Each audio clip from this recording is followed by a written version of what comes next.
बहुत समय पहले की बात है। एक घने जंगल में बलवान शेर रहता था। जब वह जवान था तो पूरे जंगल के जानवर उससे डरते थे।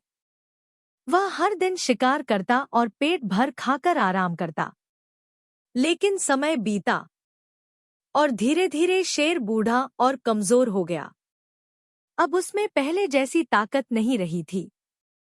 दौड़ते हुए हिरण या भागते हुए जंगली सुअर को पकड़ना अब उसके बस की बात नहीं थी। एक दिन भूख से परेशान होकर उसने सोचा, अगर मैं इसी तरह भूखा रहूंगा तो मर जाऊंगा। कुछ ऐसा उपाय करना होगा जिससे बिना भागे दौड़े मुझे भोजन मिल जाए। फिर उसने एक चालाक योजना बनाई। वह जंगल के बीचों बीच एक पुरानी गुफा में जाकर रहने लगा। अब वह रोज उस गुफा में चुपचाप बैठा रहता। जैसे ही कोई जानवर वहां आराम करने या बारिश से बचने आता, वह उस पर झपट पड़ता और उसे खा जाता।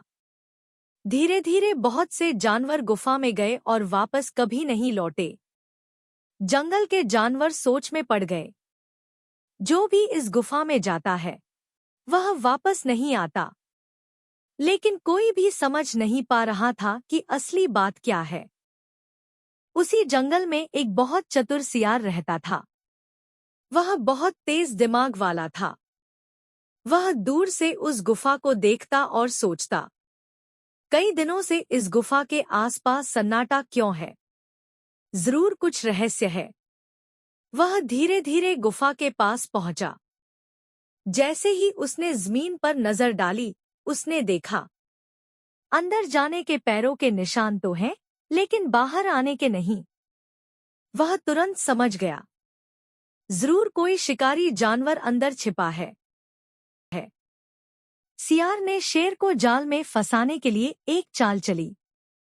वह गुफा के दरवाजे से थोड़ा दूर बैठ गया और जोर से बोला, हे प्रिय गुफा माँ, आज तुम मुझसे बात क्यों नहीं कर रही?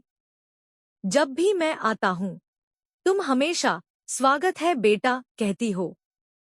अंदर बैठे शेर ने यह सुना और सोचा, लगता है गुफा हमेशा इससे बात करती थी।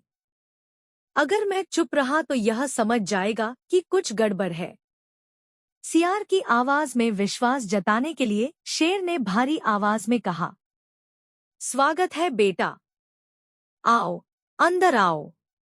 बस इतना सुनते ही सियार की मुस्कान फैल गई। वह जोर से हंसा और बोला, अरे मूर्ख शेर, गुफा कभी बोलती नहीं, पर आज तो बोल पड़ी, यानी तू अंदर ही है। इतना कहकर वह तेजी से जंगल की ओर भाग गया और शेर अंदर ही गुस्से में गरजता रह गया, लेकिन भूखा का भूखा रह गया। बुद्धिमान व्यक्ति कभी भी बिना सोचे समझे किसी जगह या व्यक्ति पर भरोसा नहीं करता। संकट के समय सावधानी और समझदारी ही सबसे बड़ी ताकत होती है। अगर आपको ये कहानी पसंद आई हो तो लाइक और शेयर करें और चैनल को सब्सक्राइब करना न भूलें।